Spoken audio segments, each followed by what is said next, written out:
Hello po sa inyong lahat mga ka-crypto. Ako po si Pinoy Crypto Trader at sa video na ito ay atin pong pag-uusapan ang tungkol sa balitang ito kay Cardano kung bakit po siya umangat or lumago yung kanyang presyo ng 65% pagkatapos niyang mawalan ng 34,900 na mga bilang ng mga addresses.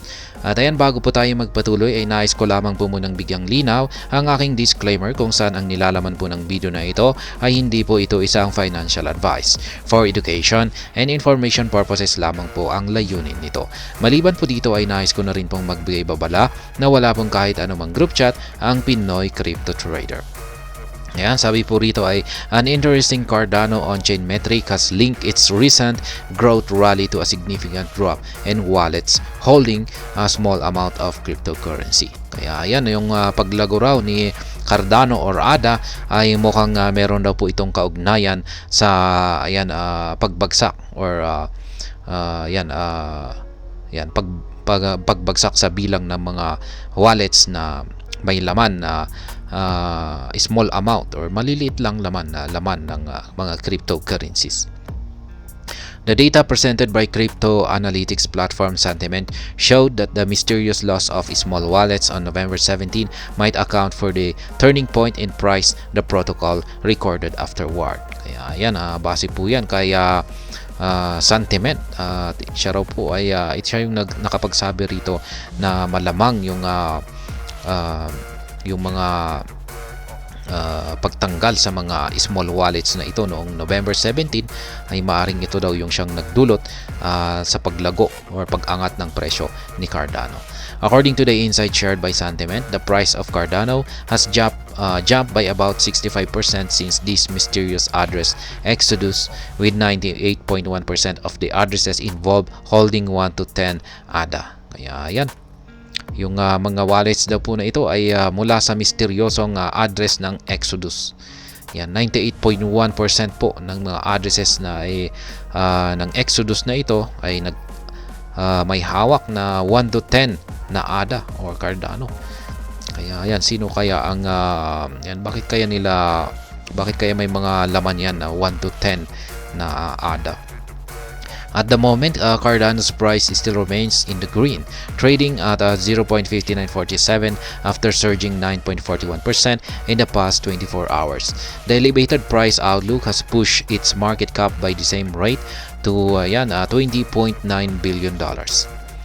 With trading volume jumping by 7.2% to $1.3 billion. Kaya yan, lumago yung kanyang market cap at saka trading volume. Yan, ano kayang dahilan? Hindi ko magets kung ano yung naging impact niyan, yung pagtanggal ng mga maliliit na yung mga wallet addresses na ito na naglalaman ng mga maliliit. Baka naman may natanggal diyan na isang wallet na may napakalaking laman. Impressive Cardano discovery. Cardano boosts balance whale and retail holder activity. Sentiment displayed its discovery using a chart spanning September 11 to date.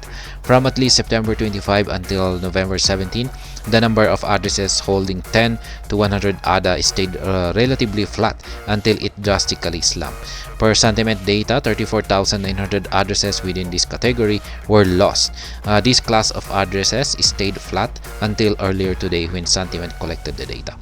Ayan, malaki po pala yan kasi 34,900 na mga addresses. Biruin mo, sabihin natin ay naglalaman ito ng 10, yung kada isang address ay naglalaman ng 10 to $100. Sabihin na lamang natin ay nasa 50 na ADA token yung laman ng isang address. Yan, multiply po natin dyan sa 34,900 addresses. 50 times 34,900 addresses. Yan, madami po yan. Kaya parang, yan po, natanggal. Parang sinunog na rin po yan. Parang na-burn. Kaya nagkaroon ng impact sa market price ni Cardano. Kaya,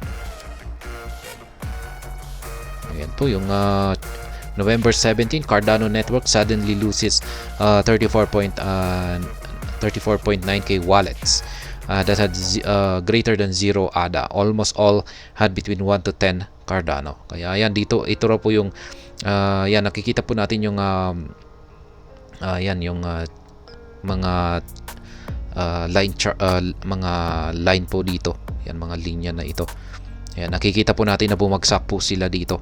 Yan yung kulay yellow. Ayan, at saka kulay violet na ito. Yan, nakikita po natin dito po sila. Dito po natanggal yung mga 34.9k na mga wallets. At yan, nag-consolidate muna tapos biglang sumabog yung market price ni Cardano. Generally, the number of addresses holding at least 0 ADA rose slightly from September 23 to November 17. It also fell at this point but is slightly less than the small holder wallet category. Overall, as of today, the Cardano protocol boasts 4.46 million wallets holding at least 0 ADA, while the number of addresses with 10 to 100 ADA comes in at 934,630. Cardano price projections. Despite the positive shift in Cardano's on-chain metrics and accompanying price jumps, the coin's price still lags behind its competitor, including XRP. Despite this reality, many market analysts in AI algorithms predict a bullish future for Cardano. Kaya yan, maganda naman po yung pinapakita ni Cardano. Pero yun nga lang at lag pa rin daw po siya sa kanyang mga kakompetensya katulad ni XRP. Ayan, lags behind. Ibig sabihin ay nahuhuli po siya sa kanyang mga kakompetensya. Pero ayan, pagdating naman po sa mga market analysts at maging mga AI, ayan, prediction ng mga AI ay bullish pa rin po ang future. Ayan, ang future ni Cardano. Ibig sabihin ay tuloy-tuloy lamang po ito sa kanyang pag-angat. One of the latest predictions came from Tyler Strihilevich, who predicted that ADA could soar to $33 or about 6,000% over the next 66 weeks. He posited that ADA could pull off this feat if it gets a bullish weekly cross for the first time since June 2020. Yan, na-content ko na po ito, yung prediction ni Tyler Strihilevich. Yan, aakyat daw po ng hanggang $33 ang market price ni Cardano. Ayan, sa mga susunod na 66 weeks hanggang 2025 po yan bago niya makakamit yung presyo na ito. Kaya ayan, panoorin na lamang po ninyong aking yung video na kung saan ay ating kinontent yung kanyang prediction. At ayan, yan po yung tungkol sa pangyayari ngayon dito kay Cardano, kung bakit po siya biglang nagkaroon ng price surge. Ayon po sa mga analyst ilang mga analyst na nakapagsabi dito, ay dulot daw po yan ng yung nawala yung mga 34,900 na mga addresses na naglalaman lamang ng mga 0 to mga 10 to 100 or 0 to 10 na mga ADA tokens. At ayan, hanggang dito na lamang po tayo sa video na ito. Sana po ay inyong nagustuhan ang aking paliwanag dito. Kung inyo po itong nagustuhan ay pakiclick lamang po ang like button nito. Para naman po sa mga bago lamang dito, kayo po ay aking inaanyayahan para mag-subscribe.